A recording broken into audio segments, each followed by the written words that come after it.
अगर तुम्हारे वोट की कीमत होती तो आजम खान जेल में नहीं होते। अगर तुम्हारे वोट की कीमत होती तो तुम्हारे बच्चे स्कूलों में होते। तुम्हारे वोट की कीमत होती तो तुम पर गोलियां नहीं चलाई जाती, तुम पर फूल बरसाए जाते। अगर तुम्हारे वोट की कीमत होती तो तुम्हारे बच्चे ग्रेजुएट होते, हमारी बच्चियां पढ़ती। तुम्हारे वोट की कीमत होती तो तुम्हारे मस्जिदों की हिफाजत होती। तुम्हारे किसी भी वोट की कीमत और अहमियत नहीं रही। अब उत्तर प्रदेश में मुसलमानों की वोट की कोई अहमियत नहीं है, कीमत नहीं है। अगर तुम्हारे वोट की कीमत और अहमियत होती तो अमित शाह ये जबान इस्तेमाल नहीं करते। इसकी अहमियत और कीमत को अगर जिंदा करना है तो सियासी क़यादत को पैदा करो। हां, अगर तुम खुश हो, अगर तुम खुश हो कि मैं अगियार के चौखट पर जाकर सर झुकाऊंगा, अगर तुम मुतमईन हो कि मैं गुलामी का हक अदा करूंगा, अगर तुम खुश हो कि मैं इसी हालत में रहूंगा, मैं इसी तरह पिटता जाऊंगा, मिटता जाऊंगा और नाइंसाफी का सैलाब मुझ पर आता रहेगा, मैं इस तरह की जिंदगी नहीं गुजार सकता। मैं घुटन में अपनी जिंदगी नहीं गुजार सकता। मुझे सांस लेने की आदत है, मुझे खुली जहन चाहिए, खुला एटमॉस्फेयर चाहिए।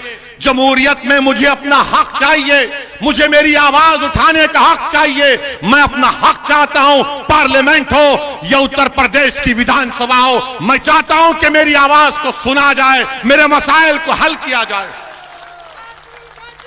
मेरे अजीज दोस्तों, मैं ये बहुत नारे सुन रहा हूं, पिछले 10-12 साल से नारे सुन रहा हूं। इन नारों को वोट में तब्दील करो, इन नारों को वोट में तब्दील करो।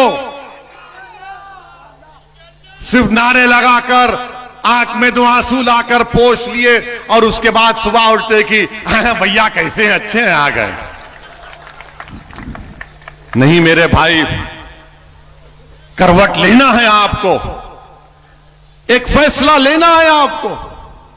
और अलीगढ़ में आप देख रहे हैं सीवरेज लाइन का इंतजाम नहीं, पीने के पानी का साफ इंतजाम नहीं, ट्रैफिक जैम लगा रहता है। मगर अमित शाह को वो जैम की फिक्र है, अलीगढ़ के ट्रैफिक जैम की फिक्र नहीं है। अलीगढ़ के ट्रैफिक जैम की फिक्र नहीं है। अब बोले फिगर जैम है अलीगढ़ में, आ रहने दे वो जैम, हम वो जैम करेंगे, हम वो जैम पे बोलेंगे।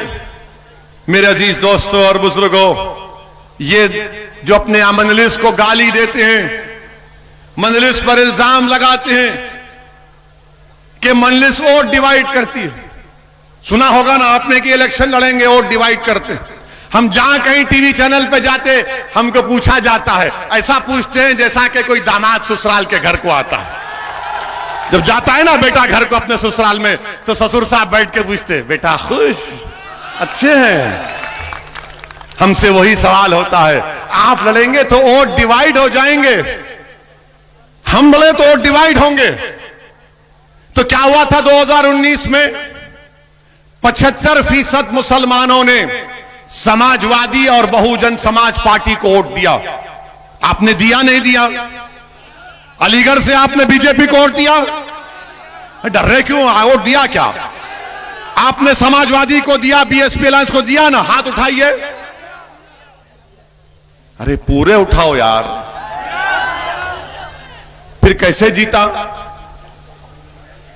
हम आए थे क्या?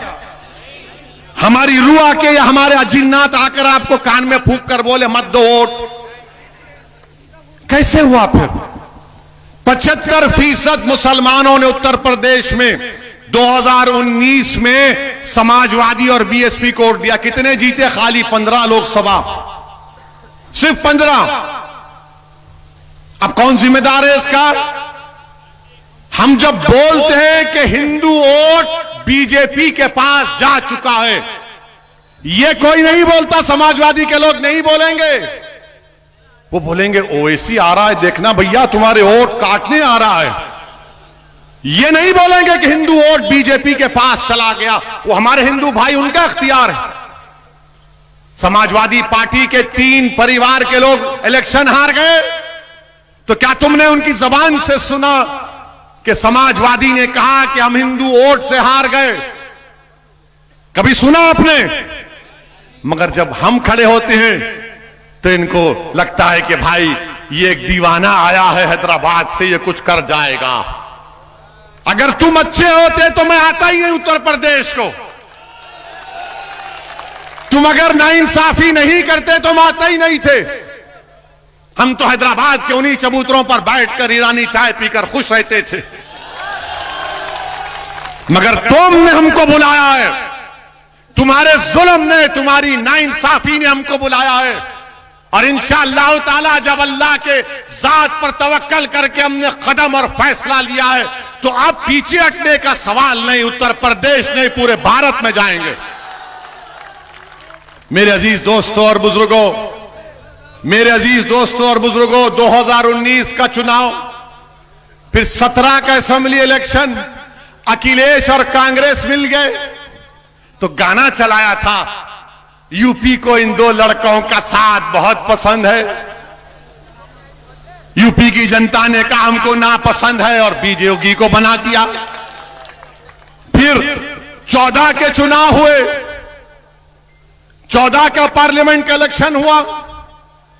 समाजवादी पार्टी के 5 यादव परिवार के लोग कामयाब हुए।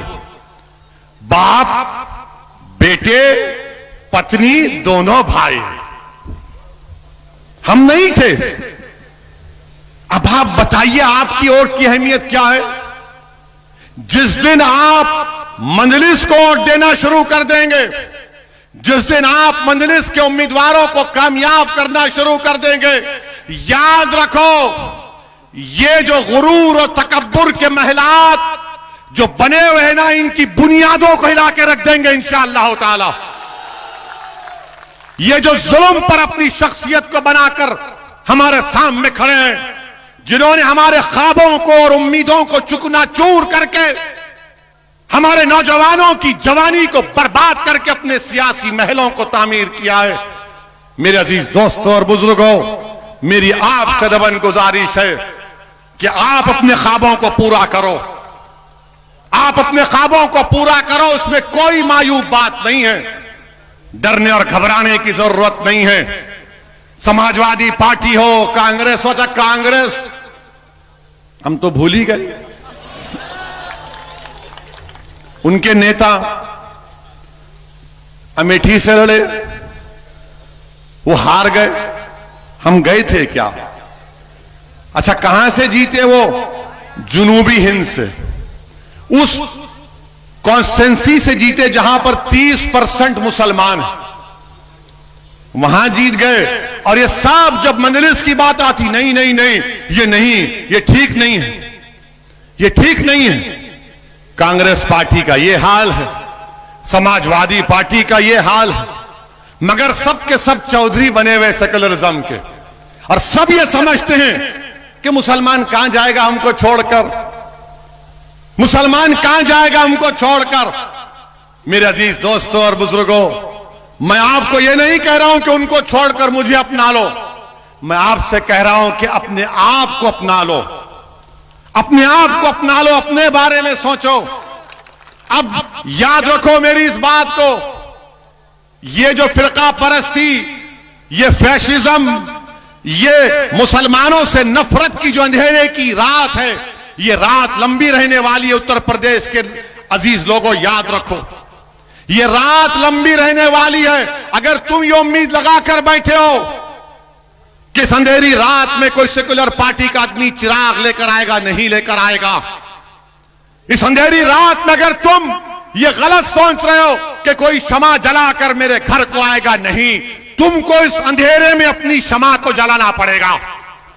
इस अंधेरे को तुमको छांटना पड़ेगा। इस अंधेरे में तुमको एक ताकत बन के उभरना पड़ेगा। और वो अंधेरे का तेल तुम्हारा इत्तेहाद होगा, तुम्हारे आंसू होंगे, तुम्हारी ताकत होगी, और होगी इंशाअल्लाह ताला। मेरे अजीज दोस्तों और बुजुर्गों, मैं अपने बुजुर्गों से अपील कर रहा हूं कि आपने अपनी जवानी को इन तमाम नाम निहाद सेकुलर पार्टियों पर कुर्बान कर दिया। मेरी उन बुजुर्गों से अदबन गुजारिश है, आप सोचो आपने क्या हासिल किया। आपने क्या हासिल किया? क्या आपके ख्वाबों को की ताबीर हुई? क्या आपकी उम्मीदों पर वो उतरे? हम सिर्फ वोट डालने वाले नहीं, हम एटीएम की मशीन नहीं है मुसलमान कि इलेक्शन आ गया और एटीएम में जाओ और डालते रहो वोट। नहीं, वोट डालो मगर अपने आप को डालो, अपनी ताकत को दिखाओ। तुम्हारी ताकत तुम कैसे दिखाओगे? आज यूएपीए का कानून बन गया, कांग्रेस और समाजवादी ने साथ दिया। मेरे अजीज दोस्तों और बुजुर्गों, मेरी आपसे गुजारिश है कि एक जरूर इस बात पर गौर करिए कि महाराष्ट्र में जो तशद्दुद हुआ वो नहीं होना चाहिए था। मैं तशद्दुद के खिलाफ हूं और रहूंगा। अब यहां पर भी बाज लोग वो साजिश कर रहे हैं, जज्बात में मत आइए, होश से काम करिए। अगर कोई हमारे जज्बात को ठेस पहुंचाता है तो पुलिस में जाकर कंप्लेन दीजिए। अगर थाने में एफआईआर नहीं दिया जाता तो कंप्लेन का एक्नॉलेजमेंट लीजिए। अगर एक्नॉलेजमेंट भी नहीं दिया जाता तो उस थानेदार को ईमेल करके उसको रिकॉर्ड में महफूज रखिए, मगर कानून को अपने हाथ में मत लीजिए। तशद्दुद होने मत दीजिए। अपने आप को बचाओ। हम अपने बच्चों को बचाएंगे, उनको लीडर बनाएंगे, उनको कायद बनाएंगे। और हमारी कोशिश और ख्वाहिश यही है कि उत्तर प्रदेश में आपकी एक सियासी ताकत बने। मैं यही गुजारिश करने आपसे आया हूं और मैं आपसे वादा करके जा रहा हूं, मैं आपसे वादा करके जा रहा हूं कि इंशाअल्लाह ताला मेरी ये दीवानगी, मेरे ये अल्फाज, मेरी ये जबान जब तक अल्लाह जिंदा रखेगा मैं आता रहूंगा और उत्तर प्रदेश में आपकी क़ियादत अल्लाह के फजल से हम बनाएंगे। अस्सलाम वालेकुम व रहमतुल्लाहि व बरकातहू।